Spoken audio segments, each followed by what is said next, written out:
Good morning everyone. তো তোমরা কেমন আছো? আশা করি সকলেই ভালো আছো এবং সুস্থ আছো। তো তোমাদের জন্য আমি নিয়ে চলে আসলাম একটা বাম্পার খুশির খবর। খুশির খবরটা হয়তো অনেকেই জেনে গেছো, তারপরেও আমি ভিডিওটাই সবকিছু অ্যানালাইসিস করব বলে ভিডিওটা নিয়ে এসেছি। হয়তো সকলেই জানো বিএসএফ এর তরফ থেকে একটা ভালো ভ্যাকান্সি এসছে, হিউজ পরিমাণে ভ্যাকান্সি, কমসে কম 4000-এর কাছাকাছি একটা ভ্যাকান্সি এসছে বিএসএফ টেটসম্যান কনস্টেবলের। ঠিক আছে? তো এই কনস্টেবলে কি যোগ্যতা চাওয়া হয়েছে, কত হাইট চাওয়া হয়েছে, কত টাকা কাদের কাটবে এবং কতটা চেস্ট চেয়েছে, কি কোয়ালিফিকেশন চেয়েছে, এর স্টাডি কি, সবকিছু ইন ডিটেলস এই ভিডিওটার মধ্যে আমি আলোচনা করব। তাই ভিডিওটি পুরো লাস্ট পর্যন্ত দেখবে, কোন জায়গায় স্কিপ করবে না। যদি ভিডিওটায় কোনো কিছু বুঝতে অসুবিধা হয় তোমরা আমাকে কমেন্ট সেকশনে কমেন্ট করে প্রত্যেকের কমেন্টের আমি রিপ্লাই দেব। ঠিক আছে? এই এই ভ্যাকান্সিটা একটা একটা সবথেকে ভালো ভ্যাকান্সি বলতে পারো। কিন্তু এই ভ্যাকান্সিটা যদি কেউ এসএসসি জিডির সাথে কম্পেয়ার করো, আমি বলবো এসএসসি জিডির থেকেও এটা হচ্ছে একটা টাফ ভ্যাকান্সি। এখানে জব পাওয়া হচ্ছে এসএসসি জিডির থেকেও একটু কষ্টকর ব্যাপার। তার অনেকগুলো রিজন আছে। সবথেকে আমি বলবো যে এসএসসি জিডির সাথে অনেকে যদি কম্পেয়ার করতে যাও, সবথেকে বড় রিজন হচ্ছে এসএসসি জিডিতে 18 থেকে 23 বছরের এজ লিমিট নেওয়া হয়।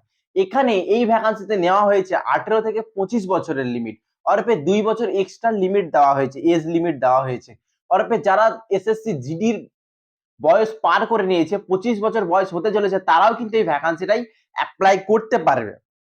তারা হয়তো কন্টিনিউ যখন 23 বছর পার হয়ে যাবে যাদের, তারা কি করবে, রাজ্যের জন্য পড়াশোনা করবে। আর রাজ্যের পড়াশোনা এসএসসি জিডি থেকে অনেক কষ্টকর, অনেক টাফ।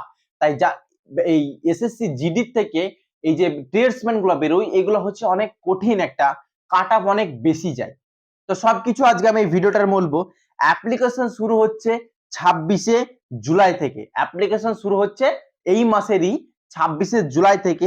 লাস্ট ডেট থাকছে আগস্টের 25 তারিখ পর্যন্ত। অরপে টানা 1 মাস কিন্তু ফর্ম ফিল আপ হবে। এই ফর্মটা হচ্ছে টানা 1 মাস হবে। ফিস রাখা লাস্ট ডেট মানে পেমেন্টের লাস্ট ডেট রাখা হয়েছে 25 তারিখে। মানে যেদিন ফর্মের তুমি 26 তারিখে যেদিন অ্যাপ্লাই শুরু হবে সেদিনই তুমি ফর্মটা ফিল আপ করে রাখতে পারো। পেমেন্ট তুমি করতে পারবে একেবারে লাস্ট ডেট পর্যন্ত, রাত 12টা পর্যন্ত। ঠিক আছে? এক্সাম কবে হবে বা কিছু হবে এইসব কিন্তু কোনো কিছু এখনো দেয়নি। কত টাকা চাওয়া হবে, ফর্ম ফিল আপটা কিন্তু অনলাইন মোডে হবে, বিএসএফ এর অফিসিয়াল সাইটে হবে। কতটা জেনারেল, ওবিসি এবং ইডব্লিউএস ক্যাটাগরি থেকে যারা বিলং করছে তাদের 100 টাকা করে ফিস নেওয়া হবে, অনলাইনে পেমেন্ট করতে হবে। এসসি এসটি পিএইচ এবং অল ফিমেল মেয়েদের কোনো টাকা লাগবে না, কোনো টাকার প্রয়োজন নেই। ভ্যাকান্সি দেওয়া হয়েছে 3588টা। এর মধ্যে ছেলে মেয়ে ভাগ আছে। ছেলেদের যদি আমি ভ্যাকান্সি গুলোকে একটু রিলাইজ করি, একটু বলি, তাহলে কনস্টেবল ট্রেডসম্যানে কোবলার ট্রেডে ছেলেদের ভ্যাকান্সি দেওয়া হয়েছে 65 খানা এবং মেয়েদের ভ্যাকান্সি দেওয়া হয়েছে দুটো। টেলারে দেওয়া হয়েছে 18 খানা এবং ফিমেলদের টেলরে দেওয়া হয়েছে একটা। কার্পেন্টারে মেলদের দেওয়া হয়েছে 38টা, মেয়েদের কিন্তু কোনো ভ্যাকান্সি দেওয়া হয়নি। প্লাম্বারে দেওয়া হয়েছে ছেলেদের 10টা, মেয়েদের কোনো ভ্যাকান্সি দেওয়া হয়নি। পেন্টারে ছেলেদের দেওয়া হয়েছে 5টা, মেয়েদের কোনো ভ্যাকান্সি দেওয়া হয়নি। ইলেকট্রিশিয়ানে দেওয়া হয়েছে 4টে, ছেলেদের, মেয়েদের কোনো দেওয়া হয়নি। পাম্প অপারেটর ছেলেদের দেওয়া হয়েছে একটা, মেয়েদের কোনো ভ্যাকান্সি দেওয়া হয়নি। ওয়াটার কেরিয়ার দেওয়া হয়েছে ছেলেদের 699টি এবং মেয়েদের দেওয়া হয়েছে 38টি। ওয়াশারম্যান ছেলেদের দেওয়া হয়েছে 320টি, মেয়েদের দেওয়া হয়েছে 17টি। বারবারে দেওয়া হয়েছে 115টি, ছেলেদের 6টি, মেয়েদের। সুইপারে দেওয়া হয়েছে 652টি এবং মেয়েদের দেওয়া হয়েছে 35টি। এখানে যে ওয়াটার কেরিয়ার যেটা বলা হয়েছে ছেলেদের, ওই ওয়াটার কেরিয়ারের মধ্যে এখানে কুককে ওরা ভরে দিয়েছে। ঠিক আছে? অ্যাকচুয়ালি ওয়াটার কেরিয়ারে অ্যাকচুয়ালি এসছে হচ্ছে 200, ছেলেদের এসছে 699টি। ঠিক আছে? আর মেয়েদের এসছে তোমার কুকে এসছে তোমার 1462টি। ঠিক আছে? সব থেকে হিউজ পরিমাণ ভ্যাকান্সি এসছে কুকে। ঠিক আছে? সব থেকে হিউজ পরিমাণ ভ্যাকান্সি এসছে কুকে। এবার সব থেকে বড় একটা ব্যাপার হচ্ছে যাদের হাইট 170 সেন্টিমিটার থেকে কম তারা কিন্তু তাদের জন্য একটা সুন্দর অপরচুনিটি বলতে পারো। এখানে ছেলেদের হাইট চাওয়া হয়েছে যারা জেনারেল যে কোনো ডিস্ট্রিক্ট থেকে বিলং করে তাদের ছেলেদের চাওয়া হয়েছে 165 সেন্টিমিটার এবং চেস্ট চাওয়া হয়েছে 75 থেকে 80 সেন্টিমিটার। অরূপে নর্মালে থাকতে হবে 75 এবং ফুলিয়ে করতে হবে 80, ঠিক আছে। আর মেয়েদের হাইট চাওয়া হয়েছে 155 সেন্টিমিটার, কোনো চেস্ট অ্যাভেলেবেল নয়। যারা সিভিল কাস্ট থেকে বিলং করে তাদের এখানে হাইট চাওয়া হয়েছে 160 এবং বুক জেন্ডার সবারই যা সিভিল কাস্টদেরও তাই। যদি কেউ হিল এরিয়া থেকে বসবাস করে তাদের চাওয়া হয়েছে 158 সেন্টিমিটার এবং বুক চাওয়া হয়েছে 75 এবং 80। মেয়েদের সবারই এক হাইট। আবার নর্থ ইস্ট স্টেট থেকে নর্থ সাইড থেকে যেসব ছেলেরা বিলং করছো তাদের 155 সেন্টিমিটার হাইট চাওয়া হয়েছে, ঠিক আছে। এখানে 165 যারা এমনি সাধারণ যেসব ছেলেপিলে যারা আমাদের ওয়েস্ট বেঙ্গল থেকে বসবাস করছো যেমন কোনো কাস্ট ছাড়া তারা 165 সেন্টিমিটার হাইট হলেই তুমি এখানে অ্যাপ্লাই করতে পারবে। একটা ভালো একটা ভ্যাকান্সি বলতে পারো এটা।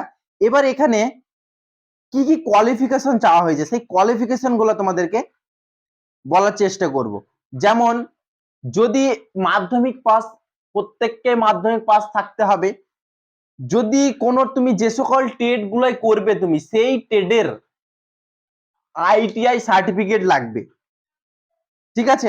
আইটিআই সার্টিফিকেটের প্রয়োজন আছে। আর এখানে শুধুমাত্র যদি কেউ ওয়াটার কেরিয়ার এবং কুকে যদি কেউ করতে থাকো, যেমন বললি constable cook, constable water career এবং কনস্টেবল ওয়েল্টার যদি কেউ অ্যাপ্লাই করো এই তিনটে ট্রেডের জন্য তাদেরকে ম্যাট্রিকুলেশন পাস হতে হবে অরূপে মাধ্যমিক পাস হতে হবে এবং স্কিল ইন্ডিয়া অরূপে national skill qualification for work অরূপে এনএসকিউএফ লেভেল 1 কোর্স প্রয়োজন আছে, সেটা হোক ফুড প্রোডাকশন অথবা kitchen production for national skill development cooperation for institute, মানে যে কোনো একটা ন্যাশনাল স্কিল ডেভেলপমেন্ট অন্তর্ভুক্ত স্কুল থেকে বা কোচিং সেন্টার থেকে তোমাদেরকে এনএসকিউএফ লেভেল 1 সার্টিফিকেটটা কিন্তু প্রয়োজন আছে। এই সার্টিফিকেট না থাকলে তুমি এই যে কিচেন ওয়াটার ক্যারিয়ার আর একটা যে কি বললাম তোমাদেরকে ওয়াটার ওয়েল্টার এই তিনটেতে তুমি করতে পারবে না। এই সার্টিফিকেটটা কোথায় পাবে, কিভাবে পাবে, কোথায় করতে হয় সবকিছু আমি যদি কারো প্রয়োজন হয় আমাকে কমেন্ট করবে। অনেকে হয়তো করে নিয়েছো, আমি অনেক আগে একটা ভিডিও করেছিলাম এনএসকিউএফ লেভেল সার্টিফিকেটটা সকলে বানিয়ে নাও, সিআরপিএফ এ ভ্যাকান্সি আসতে চলেছে, বিএসএফ এ ভ্যাকান্সি আসতে চলেছে, এই কথাটা আমি অনেক আগে একটা ভিডিওতে বলেছিলাম। তাই যারা বানিয়েছো তাদের অনেক খুশির খবর, আর যারা বানাওনি কিভাবে বানাবে সেটা যদি জানতে চাও অবশ্যই আমাকে কমেন্ট করবে, কমেন্ট সেকশনে আমি তোমাদেরকে এটার উত্তর দিয়ে দেব। এবার তোমাদেরকে বলি আইটিআই কোনগুলোই লাগবে। আইটিআই যেগুলো লাগবে সেটা হচ্ছে আমি বলে দিচ্ছি যেমন carpenter, constable plumber, constable painter, constable electrician, constable pump operator, ঠিক আছে।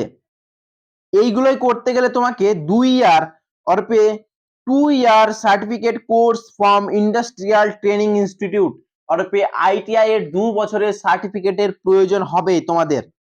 আমি কোন কোনগুলাই বললাম, একটা হচ্ছে carpenter, plumber, painter, electrician, pump operator, এইগুলোতে তোমাদেরকে 2 বছরের সার্টিফিকেট লাগবে। তারপরে আর কিছু সার্টিফিকেট আছে, যে আর কিছু ভ্যাকান্সি আছে সেগুলো তোমাদেরকে বলে দিচ্ছি, দেখে নাও। যেমন কোবলার, টেইলর, ওয়াশারম্যান, বারবার, সুইপার, খোঁজি, এইগুলোকে তোমাদের ম্যাট্রিকুলেশন পাস হলেই চলবে। আর এটা কোনো একটা রিকমেন্ডেড বোর্ড থেকে একটা সার্টিফিকেট থাকলে হবে, এর কোনো এক্সপিরিয়েন্স চাওয়া হয়নি তোমাদের এখানে, এখানে কোনো এক্সপিরিয়েন্স চাওয়া হয়নি। তো আশা করি তোমাদের সঙ্গে আমি সবকিছুই শেয়ার করতে পারলাম। যদি আরো কিছু এই ভ্যাকান্সি নিয়ে আরো কিছু তথ্যের প্রয়োজন হয় আমাকে কমেন্ট সেকশনে কমেন্ট করবে, আমি সবকিছু কিন্তু জানিয়ে দেবো।